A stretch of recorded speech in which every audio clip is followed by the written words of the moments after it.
தமிழக அரசின் வாக்குறுதியாக ரூபாய் 2500 வாக்குறுதி என்னதான் ஆச்சு அப்படின்ற கேள்வி மக்களுக்கு பெரும் கேள்வியாகவே இருக்கு அப்படிங்கிறத நாம தெரிவிக்கலாம். ஸோ இந்த வீடியோவில் நாம் என்ன தகவலை பற்றி பார்க்க போகிறோம் அப்படின்னு பார்த்தீங்கன்னா, அதாவது விஜய் அவர்கள், முதல்வர் விஜய் அவர்கள் கொடுத்த வாக்குறுதி 2500 ரூபாய்.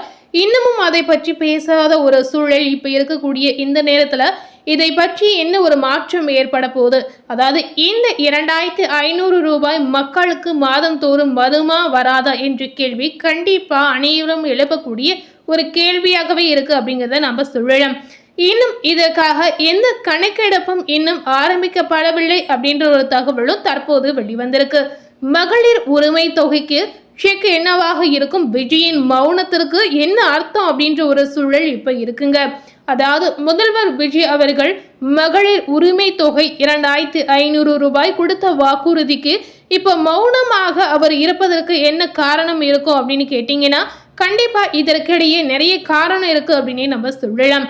ஸோ இந்த காரணங்களை பற்றியும் ஏன் இந்த 2500 ரூபாய் இன்னும் நமக்கு துவங்கப்படவில்லை என்ற கேள்விக்கு பதிலாகவும் நாம இந்த வீடியோல கண்டிப்பா முழுமையா பார்த்து தெரிந்து கொள்ளலாம். விஜய் அவர்களுடைய மௌனத்தின் காரணத்தால் அவர் என்ன சொல்ல போகிறார் அப்படிங்கிறத நிச்சயமா நம்ம தெரிந்து கொள்ளலாம். தமிழகத்தில் புதிய ஆட்சி மாற்றம் ஏற்பட்டு தமிழக வெற்றி கழகத்தின் தலைவராக விஜய் முதலமைச்சராக பொறுப்பேற்று 2 வாரங்களுக்கு மேலாகி இருக்குங்க. ஸோ இந்த விஷயம் பார்த்தீங்கன்னா கண்டிப்பாக அனைவருக்கும் ஒரு தெரிந்த விஷயமாகவே நம்ம பார்க்கலாம். தேர்தல் களம் சூடுபிடித்திருந்த போது தாவேக தரப்பில் முன்வைக்கப்பட்ட மிக முக்கியமான கவர்ச்சிகரமான வாக்குறுதிகளில் ஒன்று மதிப்புமிகு மகளிர் திட்டம். முந்தைய திமுக ஆட்சியில் வழங்கப்பட்டு வந்த கலைஞர் உரிமை தொகை திட்டத்தின் கீழ் வழங்கப்படும் ரூபாய் 1000 ரூபாய் உதவி தொகையை உயர்த்தி தாவேக ஆட்சியில மாதம் ரூபாய் 2500 ஆக வழங்கப்படும் என விஜய் அவர்கள் அறிவுறுத்தி இருந்தாருங்க. ஸோ இந்த திட்டத்தின் பெயரையும் மதிப்புமிகு மகளிர் திட்டம் என்று மாற்றி தகுதியுள்ள அனைத்து பெண்களுக்கும் இந்த நிதி உதவித்தொகை சென்றடையும் என தேர்தல் அறிக்கையில வாக்குறுதி அளிக்கப்பட்டது. இதனால தமிழக பெண்கள் மத்தியில பாத்தீங்கன்னா இந்த 2500 ரூபாய் பாத்தீங்கன்னா எப்போது தங்களுடைய வங்கி கணக்கிற்கு வரும் என்ற மிகப்பெரிய எதிர்பார்ப்பு எழுந்ததாகவே நம்ம தெரிவிக்கலாம். ஸோ மக்களுடைய எதிர்பார்ப்பு பாத்தீங்கன்னா பெரும் எழுச்சியை ஏற்படுத்திருக்கு அப்படிங்கிறத நிச்சயமா நம்ம தெரிந்து கொள்ளலாம். ஸோ தொடரக்கூடிய இந்த 1000 ரூபாய் தாவேக அரசினுடைய விளக்கம் என்னவாக இருக்கு அப்படின்னு பார்த்தீங்கன்னா, கடந்த மே 15ஆம் தேதி வழக்கம் போல பெண்களுடைய கணக்கில் பார்த்தீங்கன்னா 1000 ரூபாய் மட்டுமே வரவு வைக்கப்பட்டது. இது மக்கள் மத்தியில் பார்த்தீங்கன்னா எதிர்கட்சிகள் மத்தியிலும் பார்த்தீங்கன்னா விவாதத்தை கிளப்பியது. வாக்குறுதி அளித்தபடி ஏன் 2500 வழங்கப்படவில்லை என்ற கேள்விக்கு முதலமைச்சர் அலுவலகம் தரப்புல ஒரு விளக்கம் அளிக்கப்பட்டதுங்க. ஸோ தற்போதைய நிலையில இந்த திட்டத்தை முழுமையாக மறுசீரமைப்பு செய்ய வேண்டியுள்ளதால் அதற்கு கூடுதல் கால அவகாசம் தேவைப்படுகிறது என்றும் அதுவரை பழைய நடைமுறையின்படியே 1000 ரூபாய் தொடர்ந்து வழங்கப்படும் என்று தெரிவிக்கப்பட்டது. ஸோ இந்த விஷயம் பார்த்தீங்கன்னா அரசின் சார்பில் கண்டிப்பாக வெளிவந்த ஒரு தகவலாகவே நம்ம பார்க்கலாம். ஏன் அடுத்த 2 மாதங்களுக்குள் இது சாத்தியமில்லை அப்படின்னு கேட்டீங்கன்னா, மறுசீரமைப்பு என்று அரசு தரப்பில் கூறப்பட்டாலும் கள நிலவரத்தை உற்று நோக்கினால் அடுத்த 2 மாதங்களுக்குள் இந்த தொகை உயர்வு சாத்தியமில்லை என்றே தோன்றுகிறது. அதற்கு முக்கிய காரணங்கள் என்னவா இருக்கும் அப்படின்னு பார்த்தீங்கன்னா, கள ஆய்வு மற்றும் கணக்கெடுப்பு தொடங்கப்படவில்லை. ஸோ இதற்கு பதிலடியாக என்ன சொல்றாங்க அப்படின்னு கேட்டீங்கன்னா, தமிழகத்தில் தற்போது சுமார் 1.15 கோடிக்கு அதிகமான பெண்கள் இந்த திட்டத்தின் மூலம் பயனடைந்து வருகின்றனர்.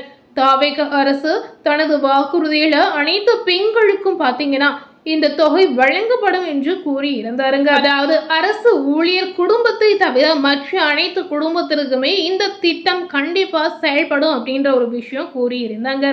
அப்படி என்றால் விடுபட்ட கோடிக்கணக்கான பெண்களை இந்த திட்டத்திற்குள் கொண்டு வர வேண்டுங்க. இதற்கான புதிய பயனாளிகள் கணக்கெடுப்போ தகுதி வரம்புகளோ மறுவரையறையோ செய்வதற்கான பூர்வாங்க பணிகளோ இன்னும் அரசிடம் இருந்து அதிகாரப்பூர்வமாக தொடங்கப்படவில்லை அப்படின்ற ஒரு தகவல் தற்போது வெளியாகி இருக்குங்க. ஸோ இதற்கான முயற்சி இன்னும் எடுக்கப்படவில்லை அப்படின்னு மக்கள் ஒரு கேள்வியை எழுப்பி இருக்காங்க.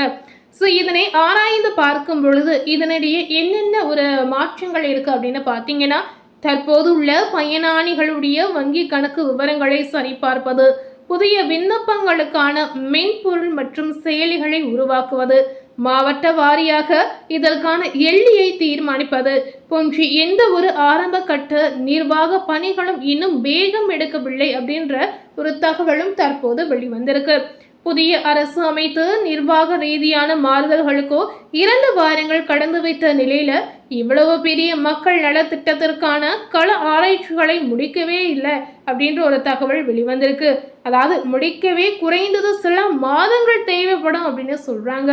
ஸோ இந்த ஆராய்ச்சிகளை முடிப்பதற்கு ரொம்ப காலத்தை எடுத்துக்கொள்ளும் அப்படின்ற ஒரு விஷயத்த அரசு சார்பாக சொல்றாங்க.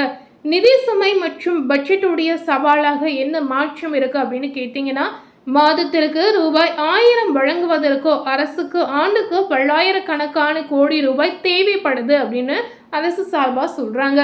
அதை அப்படியே 2500 உயர்த்தும் போது மாநில அரசின் நிதி நிர்வாகத்துல மிகப்பெரிய கூடுதல் சுமை ஏற்படும் அப்படின்னு அவங்க கருத்துல தெரிவிக்கிறாங்க. இதற்கான நிதி ஒதுக்கீட்டை திட்டமிட்டு பட்ஜெட்டில் திருத்தங்கள் கொண்டு வர நிர்வாக ரீதியாக பல வழிமுறைகள் இருப்பதாகவும் சொல்றாங்க.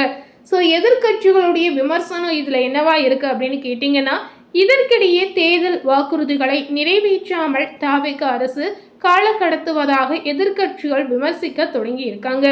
ஏற்கனவே நடைமுறையில் இருக்கும் ஒரு திட்டத்திற்கு கூடுதல் நிதி வழங்குவதில் என்ன மறுசீரமைப்பு வேண்டி கிடக்கிறது, நிதி உயர்வு எப்போது வரும் என்று திமுக உள்ளிட்ட எதிர்கட்சிகள் கேள்வி எழுப்ப தொடங்கி இருக்காங்க. இந்த மறுசீரமைப்பு குறித்த விரிவான அறிவிப்பை இந்த மே மாத இறுதிக்குள் முதலமைச்சர் விஜய் அவர்கள் வெளியிடுவார் என்று தலைமை செயலக வட்டாரங்கள் கூறினாலும், கள அளவில் கணக்கெடுப்பும் புதிய பயனாளிகள் சேர்க்கையும் முழுமையடையாமல் ரூபாய் 2500 கைக்கு வருவது தற்போதைக்கு கடினமான ஒரு விஷயமாகவே பார்க்கப்படுகிறது. சுருக்கமாக சொன்னால் பார்த்தீங்கன்னா, நிர்வாக நடைமுறைகள், நிதி மேலாண்மை மற்றும் முறையான தகுதி பட்டியல் தயாரிப்பு என பல கட்டங்களை தாண்ட வேண்டியுள்ளதால் மதிப்புமிகு மகளிர் திட்டம் வடிவம் பெற்று வாக்குறுதி அளிக்கப்பட்ட ரூபாய் 2500 பெண்கள் கைகளில் கிடைக்க அடுத்த 2 முதல் 3 மாதங்கள் வரை தாராளமாக ஆகலாம் என்று அரசு சார்பாக ஒரு கருத்து வெளிவந்திருக்கு. ஸோ தற்போதைய அரசுடைய நிலவரம் இதுவாக தாங்க இருக்குங்க. ஸோ இந்த விதிகளின்படி இன்னும் 1-2 மாதங்களில் மகளிர் உரிமை தொகை 2500 ரூபாய் உயர்த்தப்படுமா என்ற கேள்வி கண்டிப்பா இன்னும் மக்கள் மனதில் இருக்கு அப்படிங்கிறத நாம தெரிவிக்கலாம். ஸோ இது போன்ற புதிய தகவலை தெரிந்து கொள்ளணும் அப்படின்னு நினைத்தீங்கன்னா கண்டிப்பாக நம்ம சேனலில் சப்ஸ்கிரைப் பண்ணி பக்கத்தில் இருக்கக்கூடிய பெல் பட்டனையும் மறக்காமல் ப்ரெஸ் பண்ணிடுங்க. நீங்கள் சப்ஸ்கிரைப் பண்ணால் மேலும் இது போன்ற அரசியல் சார்ந்த வீடியோக்களை நீங்கள் முழுமையாக பார்த்து பயனடையலாம். தேங்க்யூ.